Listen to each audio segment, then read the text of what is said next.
Kung itinataas nila ang dangal ni Inoue, ay dinudungisan naman nila ang dangal ng kalahi nating Pilipino. Mas lalong ipinapakita nila na walang binatbat ang mandirigmang Pinoy sa halimaw na hapon.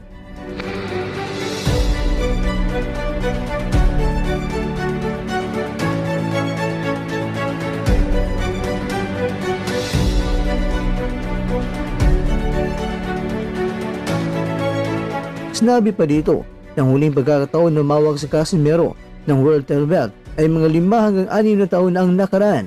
Ang palaging paghahamon ni Casimero ay hindi raw ito paraan para makapunta kung nasaan ang undisputed champion ngayon. Ang obvious lang daw nito ay kinakailangan daw ni Casimero ng retirement fund. Tinawag pa si Casimero na isang paper champion dahil ang first world title belt niya ay kontra yan sa isang boksingero na may 5 knockout loss at ang second belt ay kontra yan sa 42 anyos si Luis Alberto Lazarte na matanda na raw ito at ang third belt ay kontra yan